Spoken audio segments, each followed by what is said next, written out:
Hi, friends. I think we're on page 172 in your one and only Ivan books. We're going to start on the chapter called Another Ivan.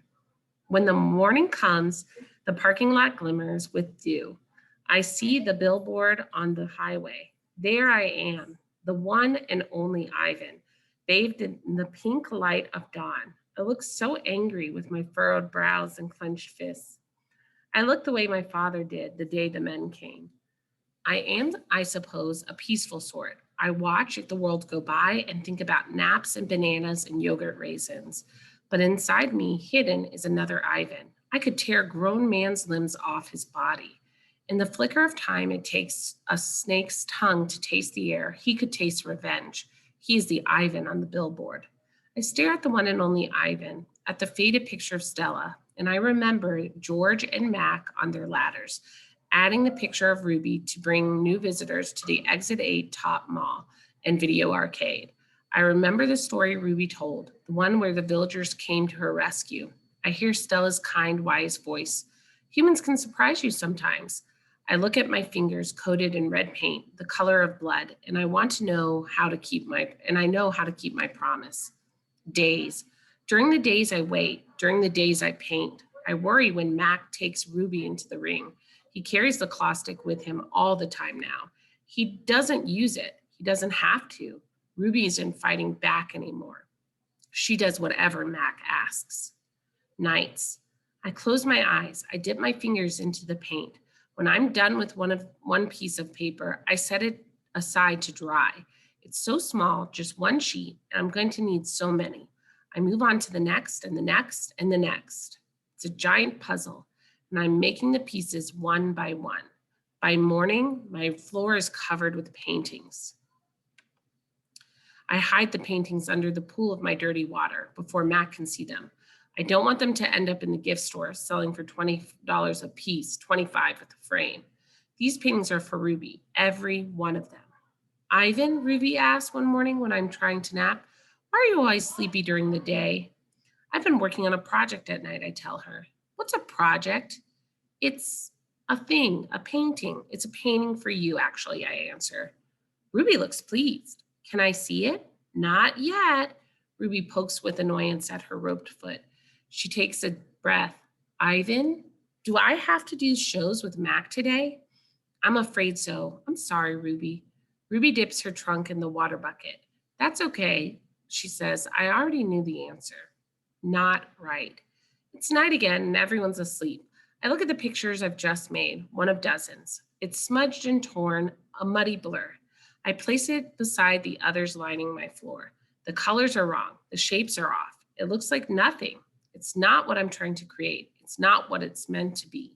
It's not right. I don't know why. Across the parking lot, a billboard beckons, as it always does. Come to the Exit 8 Big Top Mall and Video Arcade, home of the one and only Ivan, mighty Silverback. If I could use human words to say what I need to say, this would be so easy. Instead, I have pots of paints in my ragged pages. I sigh. My fingertips glow like jungle flowers. Try again. Going nowhere. I watch Ruby plod along the ring in endless circles, going nowhere. More visitors have been coming, but not many. Max says Ruby's not picking up the slack after all. He says he's cutting back on our food. He says he's turning off the heat at night to save money. Ruby looks thinner to me, more wrinkled than Stella ever was. Do you think Ruby's eating enough? I asked Bob. I don't know. I'll tell you one thing, though. You're sure as heck painting enough.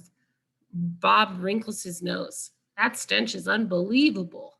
And I found yellow paint in my tail this morning. Bob isn't happy about my night painting. He says it's unnatural. Now, while I work at my art, Bob sleeps on Not Tag. He claims he prefers her because she doesn't snore. He says her belly doesn't rise and fall and make him seasick. What's this plan of yours anyway? Bob asks. If you explained it to me, I could help out. He gnaws on his tail. Maybe I could come up with something that doesn't involve, paint. Can't explain it, I tell him. It's an idea in my head, but I can't get it right. Anyway, I'm almost out of supplies. I should have known I wouldn't have enough. I kick at my tire swing. It's splattered with drops of blue paint. It's a stupid idea. I doubt that, Bob says. Smelly? Yes. Stupid? Never. Bad guys. Most of the day I doze, and late in the afternoon, Mac approaches. Bob slips under not tag. He prefers to keep a low profile around Mac. Mac's gaze falls on my pool. A corner of one of my paintings is visible. What's that big guy? He asks. I calmly eat an orange, ignoring him, but my heart is racing. Mac kicks at my plastic pool. Underneath it all are all the paintings. Mac yanks on a piece of paper. It slips out easily, and he doesn't seem to notice the other paintings. The page is striped with green, which is what happens when blue paint and yellow paint get together. It's supposed to be a patch of grass. Not bad. Where'd you get the paint anyway? George's kid? He considers. I'll bet I can get 30 for this picture, maybe even 40. Mac turns on my TV. It's a Western. There's a human with a big hat and a small gun. He has a shining star pinned to his chest. That means he is the sheriff and he will be getting rid of all the bad guys. This sells quick. I'm getting you some more of that paint, buddy, Mac says. He walks away with my painting, Ruby's painting. For a moment, I imagine what it would feel like to be the sheriff. Ad. Good news, huh? Bob says when Mac's out of earshot. Looks like you might be getting more supplies. I don't want to paint for Mac, I say. I'm painting for Ruby. You can do both, Bob says. You're an artist after all. While I watch the movie, I try to come up with a new hiding place for my painting. Maybe I think I could fold them once they're dry and stuff them into not tag. It's a long movie, and at the end, the sheriff marries the woman who owns the saloon, which is a watering hole for humans, but not for horses. It's been a long time since I've seen a Western that was also a romance. I like that movie, I say to Bob. Bob, too many horses and not enough dogs, he comments. And the ad comes on.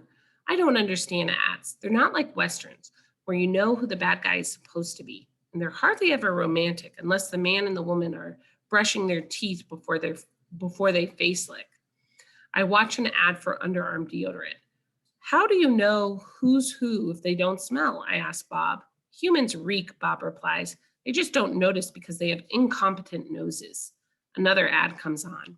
I see children and their parents buying tickets, just like the tickets Mac sells. They laugh and enjoy their ice cream cones as they walk down the path. They pause to watch two sleepy-eyed cats and a huge and striped dozing in the long grass. Tigers, I know because I saw them on the nature show once. Words flash on the screen accompanied by a drawing of a red giraffe. The giraffe vanishes and I see a human family staring at another kind of family. Elephants, old and young. They're surrounded by rocks and trees and grass and room to wander. It's a wild cage, a zoo. I see where it begins and where it ends. The wall says that you are this and we are that, and that is how it will always be. It's not a perfect place, and even in just a few fleeting seconds on my TV screen, I can see that. A perfect place would not need walls, but it's a place I need. I gaze at the elephants, and then I look over at Ruby, small and alone. Before the ad ends, I try to remember every last detail: rocks, trees, tails, trunks. It's a picture I need to paint. And we'll pause here for today.